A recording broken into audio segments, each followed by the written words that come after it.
On to Keilim. Keilim, Gimel Aleph. The measure of a hole that will make render an earthenware utensil tahor is as follows: that which was intended for food is measured with olives. That which was measured for liquids is measured with liquids. And with that which was intended for both food and liquids, we apply it to the most stringent rule of olives. Good. Thank you. Thank you. A barrel, its measure if a tuna is with dried figs. These are the words of Reb Shimon. Reb Yehuda says it's measured with walnuts. Reb Meir says it's measured with olives. The stew pot and a cooking pot, the measures are with olives, and a flask and a tefi, the measures are with oil, and a tzatzur's measure is with water. Reb Shimon says the measure of all three are with seeds, and a lamp is measured with oil. Reb Eliezer says its measure is with small peruta.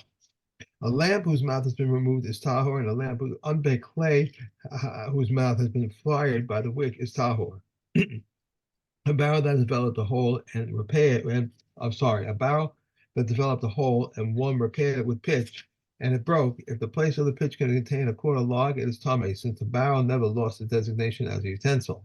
The earthenware fragment that developed a hole and one repaired it with pitch, even though it can contain a quarter log, is tahor, since its designation is as a utensil.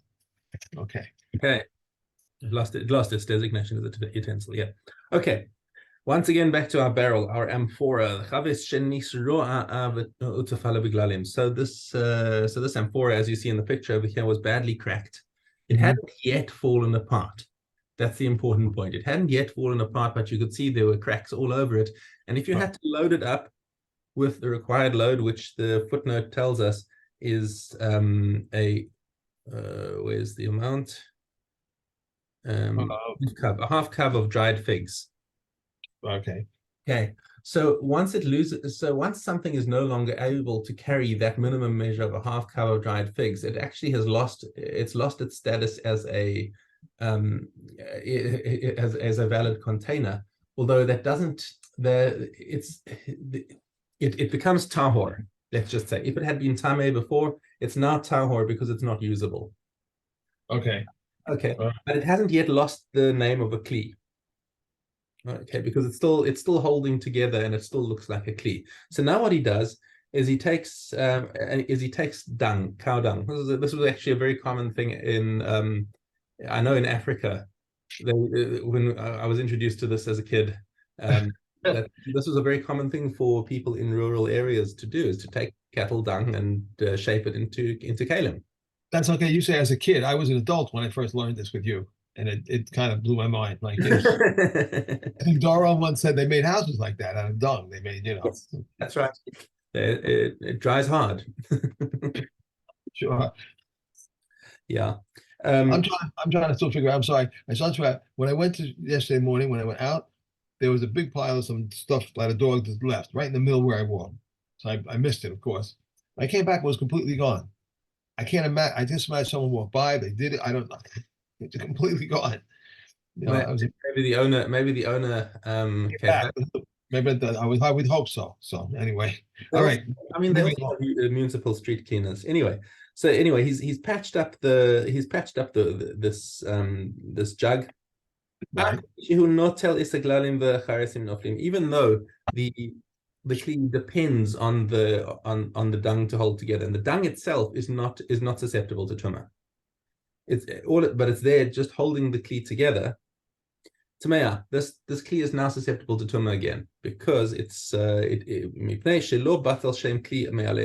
because it never actually fell apart, so it never stopped being a kli, even though in its state before the dung it was not susceptible to tumah anymore. But if you've added the dung onto it, it's now become susceptible to tumah again.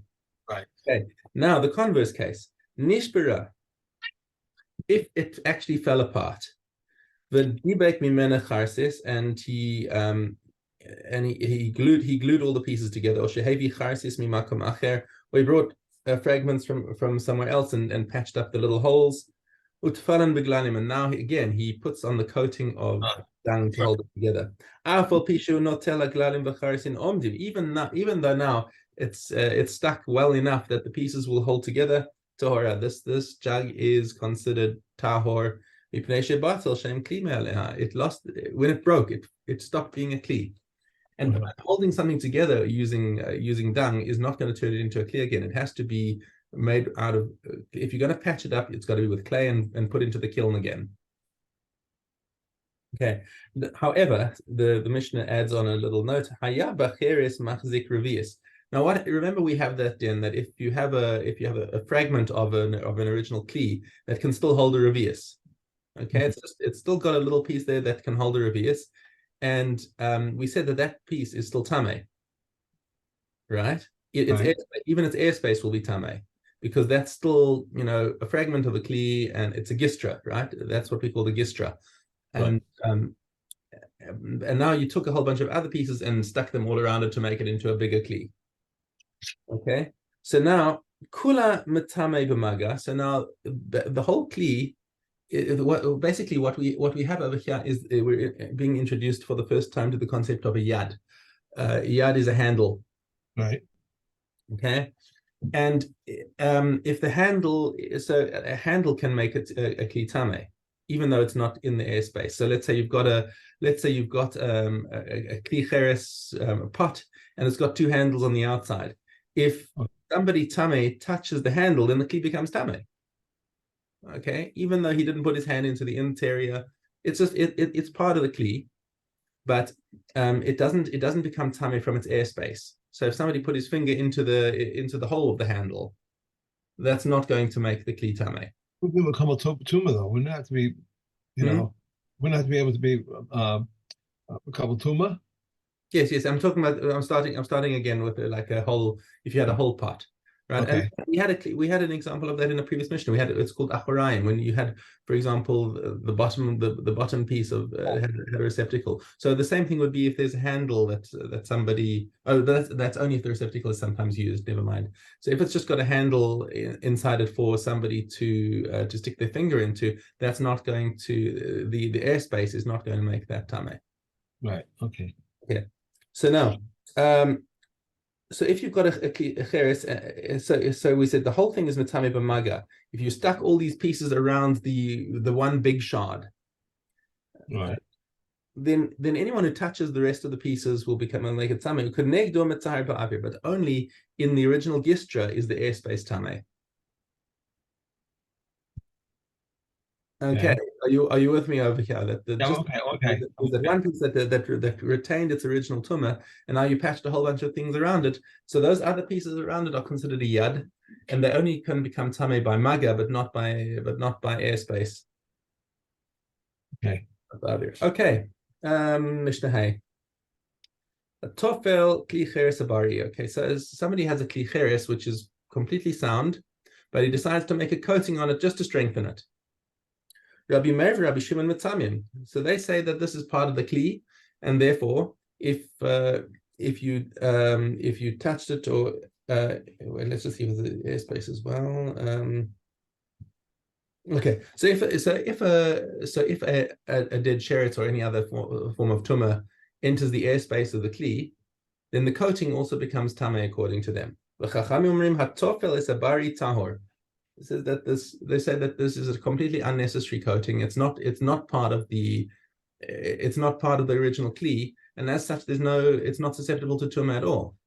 So it's kind of like an insulatory covering that if something entered into the airspace, so that the kli underneath it becomes tameh. But if something touches the coating, it does not become tameh again from that. If food touches that coating, it does not become tameh because the coating itself is impervious to tumah. Okay. And this is because the coating is not necessary for it. However, if the kli actually needed the coating, tameh, then it's considered part of the kli because it was essential. Right, it's required, so therefore it's part of the it needs a coating to hold it together, so cement it together or something like that. That's right. So if it needs that coating to hold it together, then it's part of the kli. And the same thing goes for a gourd shell, reinforcing a gourd shell. It's the same case. It's not made of a gourd, obviously, is considered wood as opposed to cheres, but it's going to have the same din. That any coating that's holding it together depends on whether it's required or not. Okay. Okay, now we move on to Vav, which is talking about the Yablis, and Yablis is a kind of supple grass, as the commentary explains, which is used for reinforcing a pitasin. Now, pitasin, that's actually from a Greek word, as you see in the commentary. It's a very large earthenware cask for storing water or wine. So because it's very large and large volumes of liquid are very heavy and require a lot of reinforcement, so these things are, even if you start out with a whole kli, you want a lot of reinforcement because it puts a lot of pressure on the walls. Okay, so this Yablis actually is following the rule of the Chachamim in the previous Mishnah. It is considered part of the kli. So anogeba tame. So if the kli becomes tame, then the coating also becomes tame, because the kli is required to be part of the coating, even though it's holding together without the coating now. That's just the standard of manufacturers that you put this on here because it needs the reinforcement for large loads. Okay, now But the stopper says the stopper of a barrel is not regarded as connected. Okay, I was just about to read that now. Okay. So that's not regarded as connected. Now that's even though the stopper, typically with the amphoras, you put in like wine goes in it for long-term storage. So when you put the stopper in, they put some clay in or some other sealant, hold the thing in place. So you think, one big kli. It's not one big kli. Because it's ultimately meant to be removed. You can't get at the stuff inside without taking it out. So even if you're storing it for years, it's considered a temporary attachment, and it's not part of the original kli. If the kli becomes tame, the stopper would not become tame then. It will more to the point. It's the stopper is not considered a connection. So if you touch the stopper, then the kli would not become tame. That's interesting. Yeah. But it works in both directions. It works in both directions. Look, the fact is that at this point, honestly, you should have what's called tamid patil. Remember, if you have a kli cheres that is completely sealed, then there's no tumah from you can't give a tumah from the outside. And because it's completely sealed, it's impervious even inside an ohel. Right? Even if it's inside an ohel mace, the contents are protected. Okay. Now, the stopper, however, might not be cheres. It might be some other material that isn't considered tamid pasil. So you think, you touch the stopper, that's going to transmit it. No, it doesn't. It's not considered a chibur, and it doesn't make the barrel go tameh. Okay. So you see the cutaway of the earthenware oven on the next page. Right. So the main oven is the black part, and is yours in color? Right. Well, it's not in color; it's black and white, but it shows the black, it shows the dark. Right. So the outside is the clay coating. So that clay coating over there is there to insulate it and keep the heat in. Okay, the oven would stand by itself without the clay coating, but the clay coating makes it function better as an oven. So because of that, it's considered 100% part of the oven. And if the oven becomes tame, then the coating is also tame. Okay, and that's Keilim for today. Okay. Okay. Where's my tissue? Oh, here it is. Okay. Keilim, our favorite. There was a cathos bird for a woman. This is Gimel. A cathos bird for this woman and an older bird for this one, which mingled together. If the Kohen offered all of them above the red line, half of the player is valid and half is invalid. If he offered all of them below the red line, then half of this pair is valid and half of it is invalid. If you ordered half of the pair above the red line and half below the red line, both are invalid. Because I can say that the katos was the one offered above and the ola was the one offered below. If there was a katos bird and an ola bird, as well as an undesignated pair and a designated pair, if he made all of them above the red line, half of those pairs is valid and half of these pairs is not valid, invalid. If he made all of them below the red line, half of the pairs is valid and half of these pairs is invalid. If he made half of them above the red line and half of them below the red line, none is valid except the undesignated pair, and that pair is divided between them. If Katos birds mingle with obligatory birds, only the number of Katos birds in the obligatory pair are valid. If the bird offerings in the obligatory pairs were twice as many as the Katos birds, half of the offerings are valid, half are invalid.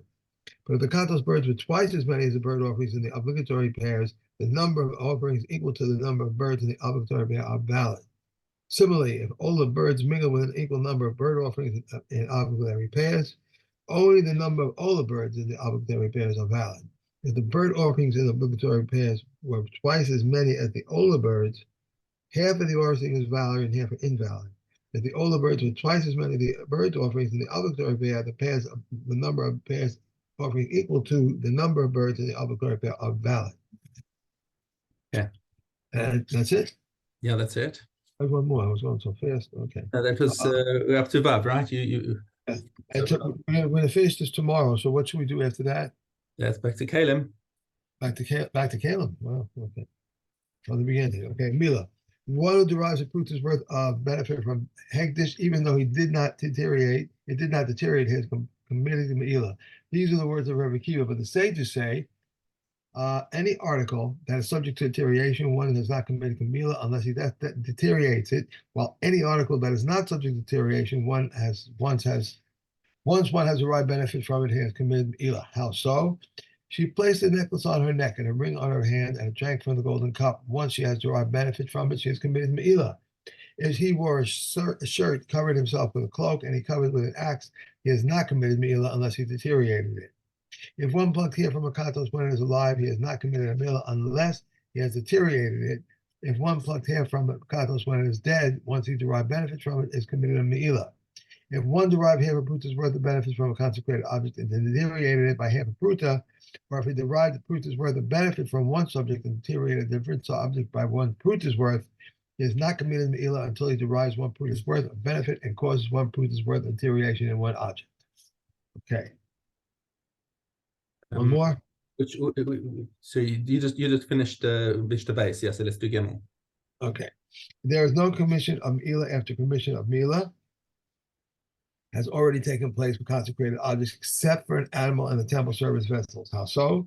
If one rode upon an animal and his fellow rode upon it, and his other fellow came and rode upon it, or one drank from the golden cup and his fellow came and drank from it, and his other fellow came and drank from it, or if one plucked hair from a katos and his fellow came and plucked hair from his other fellow came and plucked hair, they are all committed Meila. Rebbe says anything that is not subject to redemption is subject to the commission of Meila after commission of Meila. Okay. Yeah. We move on to Keilim. Hey base. Hey base. Unconsecrated and consecrated animals outside. The first one is fit and he is exempt. And the second one occurs 40 lashes and is unfit. Unconsecrated and unconsecrated animals outside. The first one is live with the chorus and it is unfit. The second one is fit and both incur 40 lashes. The unconsecrated and consecrated animals inside both are unfit and the second one incurs 40 lashes. Consecrated and unconsecrated animals inside. The first one is fit and he is exempt and the second one incurs 40 lashes and is unfit. Unconsecrated animals outside and inside. The first one is fit and is exempt and the second one incurs 40 lashes and it is unfit. Consecrated animals outside and inside. The first one is live with the chorus and both are unfit and both incur 40 lashes. The unconsecrated animals inside and outside. The first one is unfit and he is exempt and the second one is incur 40 lashes and it is fit. The consecrated animals inside and outside. The first one is fit and he is exempt and the second one incurs 40 lashes and is unfit. If one slaughters an animal and it occurs to be treifa, if one slaughters it for idolatry, or if one slaughters a cow used for purification, or a bull sentenced to stoning, or a heifer that is to be decapitated, Rav Shimon says exempts him, and the sages declare him liable. If one slaughters an animal and it becomes the veil through his hand, or through his pierces, his nostrils, or tears out his throat organs, he is exempt from the law of it and his offspring. If two persons bought a cow and its offspring, whoever bought first may slaughter it first, but whoever bought the second one preceded him, he has gained the advantage. If one slaughtered a cow and afterward its two offspring, he incurs 80 lashes.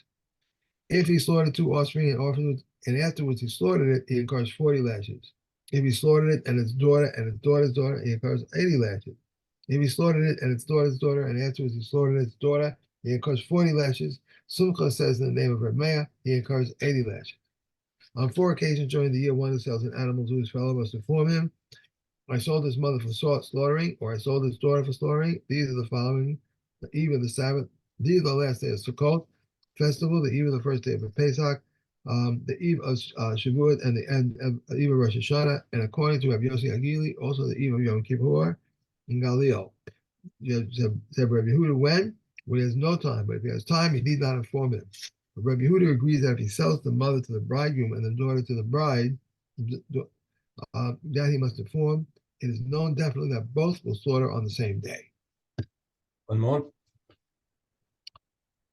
On these 4 occasions, we compel the butcher to slaughter an animal against his will, even though if the bull is worth 1,000 dinars and the purchaser has only 1 dinar's worth. We compel him to slaughter. Therefore, if he dies, it dies for the purchaser, but the rest of the year, it is not so. Therefore, if he dies, it dies for the seller. Right? Hey. On these 4 occasions, we compel the butcher to slaughter an animal against his will. Is that against the will of the animal or against the will of the butcher? I was thinking of that. Okay, but the rest of the time we require the animal to say, yes, please slaughter me. Baba Basra. Possession of houses, pitch, touches, vaults, dovecotes, bathhouses, olive presses, irrigated fields, slaves, and anything which provide benefit continually must be 3 years from day to day. The field watered by rain must be possessed 3 years, but not from day to day. But Yishmael says 3 months on the first, 3 in the last, and 12 months in between, for a total of 18 months. Rabbi Akiva says 1 month to the first, 1 month in the last, and 12 months in between, for a total of 14 months. But Yishmael says in regard to what is said, in regard to a field of grain, however, in the field of trees, and gathered his crop, took his olives, and gathered in his dried figs, these count as 3 years. There are 3 lands in Eretz Israel in regard to Kazacha, Yehuda, Rajon, and the Galilee. If he was in Judea and took another possession of the Galil, or if he was in Galil took another possession of Judea, it is no Kazacha, until it is with him in the same province. If Yehuda says they said 3 years only, so that in case one is in Spain, another takes possession of the field for 1 year, they have 1 year to travel and notify him, and he can return the following year. Any possession not accompanied by a claim is not a kazaka. How so? If he said to him, "What are you doing to my property?" and he replied, "Because no one ever said anything to me," it is not a kazaka. And if he replied, "You sold it to me, or you gave it to me as a gift," your father sold it to me, or your father gave it to me as a gift, it is kazaka. One who comes to a property by virtue of inheritance does not require a claim. Craftsmen, partners, sharecroppers, and administrators have no kazaka. A man has no kazaka in the property of his wife, nor does a woman have a kazaka in the property of her husband, nor a father in the property of his son, or the son in the property of his father. In regard to what is stated, in regard to one who holds possession, but in the case of one who gives a gift, brothers who divide, and one takes possession of the property as a convert, if he closed off, fenced off, or breached something, it is a kazaka. Okay. And Shkalm. Valid. An animal that was found between Yerushalayim and Migdal Eder, or a similar distance from Yerushalayim in any direction, males are assumed to be earth offerings, females are assumed to be peace offerings. If Yehuda says those suitable for Pesach offerings are assumed to be Pesach offerings during the 30 days before Pesach. Originally, they would see collateral from the finder until he brought his Nesachim. But when they began abandoning it, its flesh and fleeting, it based in instituted that the Nesachim should come from the public treasury. Said Reb Shimon, based in instituted 7 ordinances, and this is one of them. The others are, if a Gentile sent his burnt offering from a faraway country and sent Masaka with him, they are offered from his own. If not, they are offered from the public treasury. Similarly, a proselyte who died and left offerings, if he had Masaka, they are offered from his own. If not, they are offered from his public treasury. If a stipulation of Beis Din regarding a Kohen Gadol who died at the flowering offerings, he brought from the public treasury. If Yehuda says if it was purchased with his money, in the case it was offered whole. Okay. That's it. Yeah, I thought we had one more. Okay. Today. And last and is Yom. If one gathered portions of kala and the intention of separating them later and they clung together, Reish Shammai says it's considered a connection in regard to Tevel Yom. Beis Hillel says it is not considered a connection. Slices of dough that cling to one another, or loaves that cling to one another, or one baked a flat cake on top of another, flat cake, and they became stuck together before they formed a crust in the oven, both froth of water that is hollow, and the first froth of split beans, porridge, and the froth of the wine. But Yehuda says the same applies to froth of rice. Beis Shammai says it is considered a connection of Tevel Yom, and Beis Hillel said it's not a connection, considered a connection However, Beis Hillel agreed in the case of all sources of tumor, whether light or severe. If one gathered challah portions with the intention of not separating them, if one baked a flat cake on top of another flat cake and they became stuck together, after they have formed a crust in the oven, froth of water that is not hollow, the second froth of split beans porridge, the froth of old wine, the froth of oil, always in the froth of lentils. Rabbi Yehuda says the same applies to froth of grass-seed porridge, and their atomic in regard to tevel yom, and needless to say, in regard to all other sources of tumor. A nail-shaped protrusion on the back of the loaf, a small a clump of salt, or a burnt crust that is less than a finger breadth. The Yoshi says whatever is eaten together with the loaf or tummy in regard to a tevel yom, and it is needless to say in regard to all other sources of tumor. Okay, and I gotta run. Have a good day. Thank you. Bye.